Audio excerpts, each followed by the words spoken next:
is a moment to stand for democracy against disinformation, misinformation, propaganda.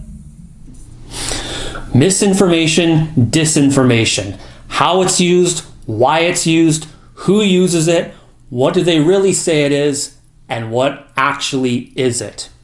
Let's take a look into it.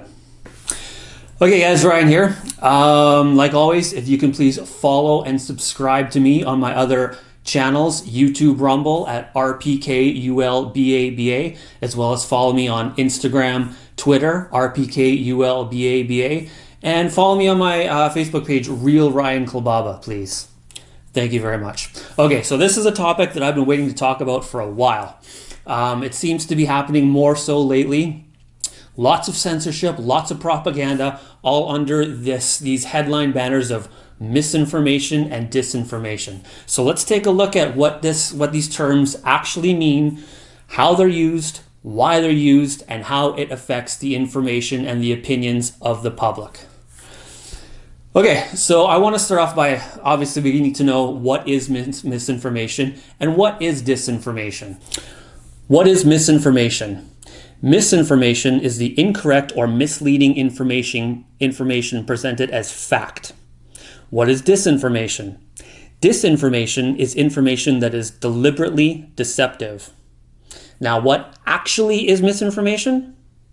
Any information that counters the official narrative of a topic or topics.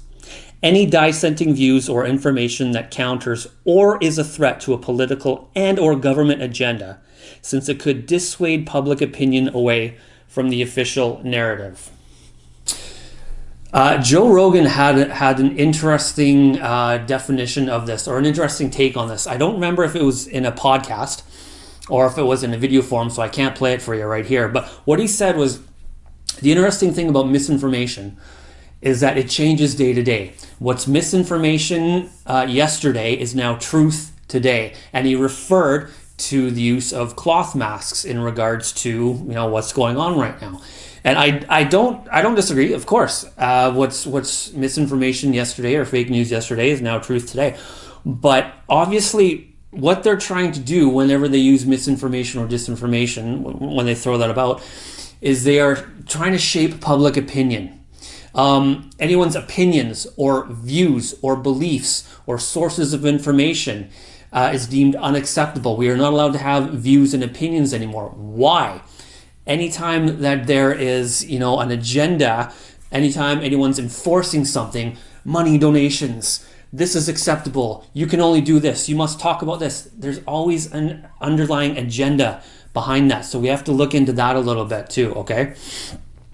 So obviously I want to get into a couple more definitions of what misinformation and disinformation is. So here you go. Why they use the term misinformation? Well, to help prevent people from believing information that could prove to be harmful to themselves or the public.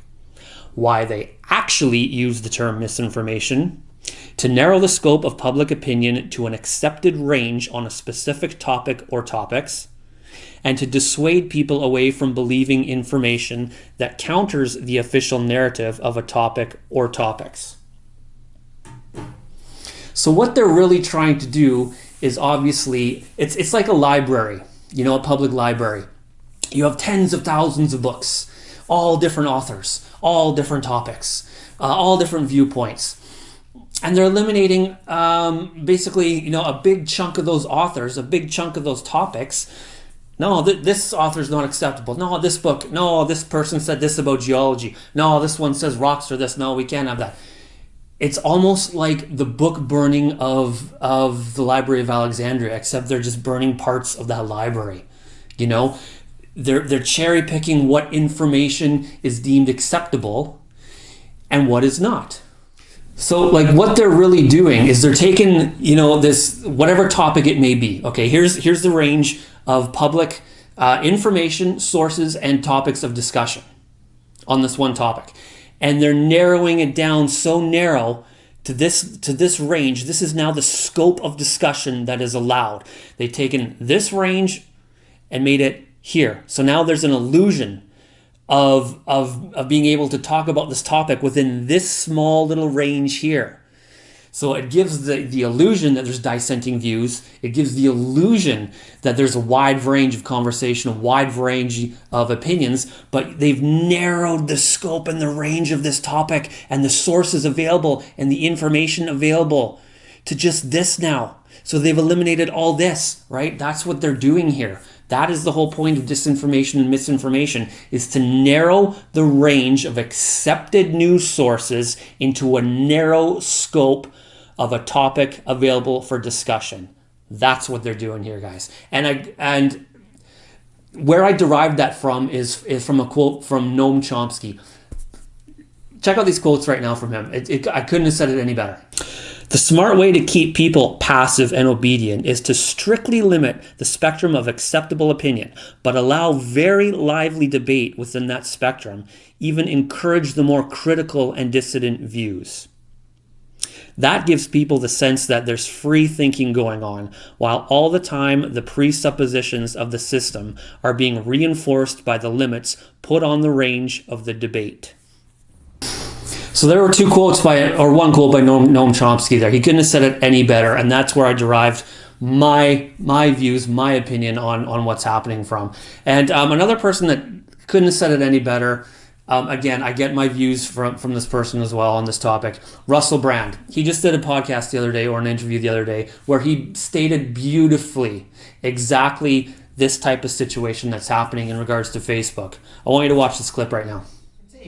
Facebook are not going to impact the outcome of that conflict, but they will impact the conversation around that conflict. That's what's being controlled here. That's what's being controlled. These people are permitted to speak. We're highlighting that information. We're reducing that information. We're eliminating that information. They don't know what's right. They just know what's convenient to the pursuit of their agenda. So we're not even talking about what's right. We're talking about what's convenient to meet their objectives. And an example of this in the political or government world is Justin Trudeau. Listen to this right here.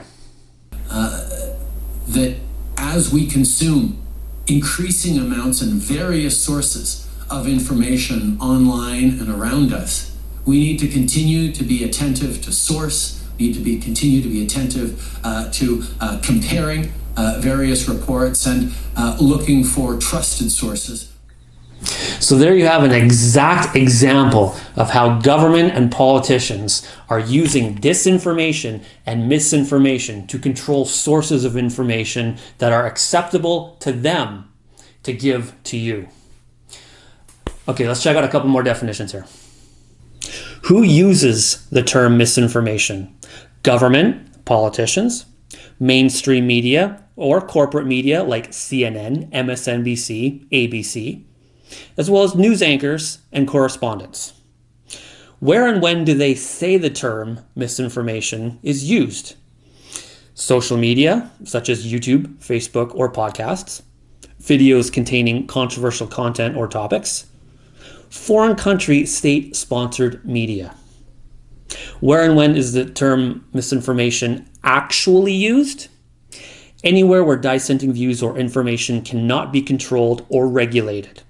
By the government, which leads to propaganda, and by the mainstream media, which leads to censorship. And I want to show you an example of this exact issue going on right now in this one clip from this one person. Roll the clip. We need to make sure that platforms are not allowed to continue to do that. We need to make sure that disinformation is not only flagged, but it is removed when it poses a threat to a nation's security. So there you have a clip showing what disinformation leads to. Censorship, the removal of sources that they cherry pick to give to you. This is clearly, obviously, an attack on various forms of freedom of speech and expression, obviously. And it's a very controlling way to manipulate public opinion, to manipulate what they want you to think and believe. Okay, we obviously know that's what's happening here. So I want to tell you one story here. This happened a couple years ago. When I was at work, a coworker, I can't remember the exact circumstances how this topic came about, but he came into the lunchroom one day and he was very, pro-mainstream media, pro-government. Everything the government and mainstream media says is truth. And okay, that's his view, that's his opinion, okay? I don't know what led to this conversation, but they were talking about Russia, and he goes, well, where does this guy get his information from? The Russians? Like, why does he believe in what he believes in? He must get his information from somewhere else. The Russians, does he believe the Russians all the time? Does he get his information from Russian news sources? So let me break this down for just 1 second here. So let's imagine, okay, so we have the Western world, the Western media, corporate media like CNN, Global News, MSNBC, NBC. They have their views on what is propaganda. They have their narrative. This is propaganda. This is disinformation. And a lot of times it is like Russian propaganda. They don't want you to hear anything that, Russian outlets say, because it's disinformation. It's misleading. It's all lies. But here's the thing. What if people living in other countries, like say Russia or any other country for that matter, any other country, what are the chances that their state media says the same thing about Western media and about Western government and about Western politics?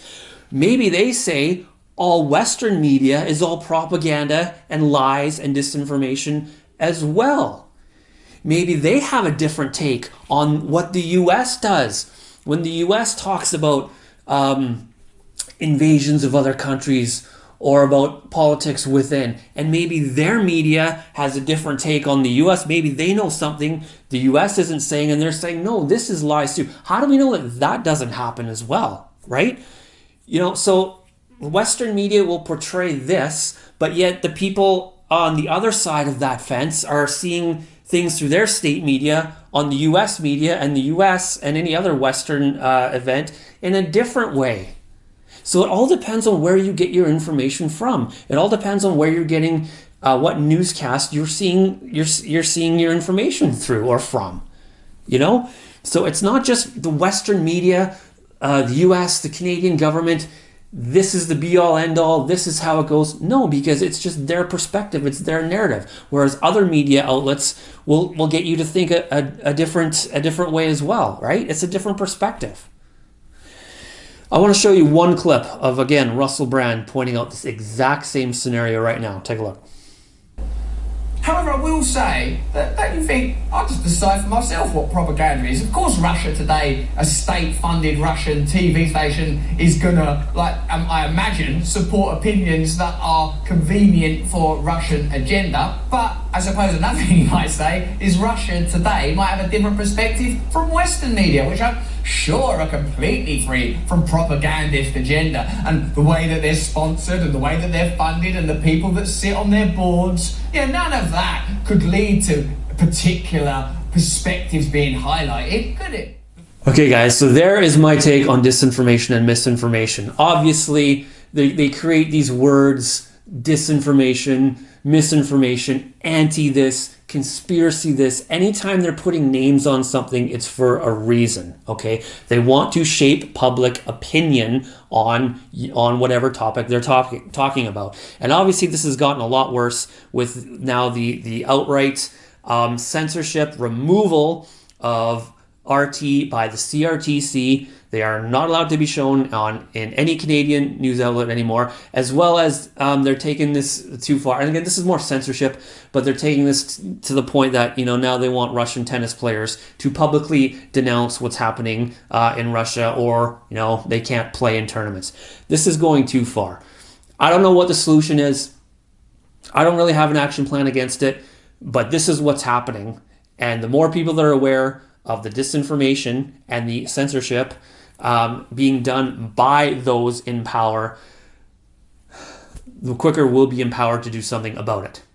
Okay, guys, so that's my take on disinformation and misinformation. Hopefully I wasn't misinforming you. Hopefully I wasn't disinforming you. We'll see of the big tech powers that be if they allow me to stay up, if they allow this video to go, or if they deem I'm disinforming you on disinforming. We will see.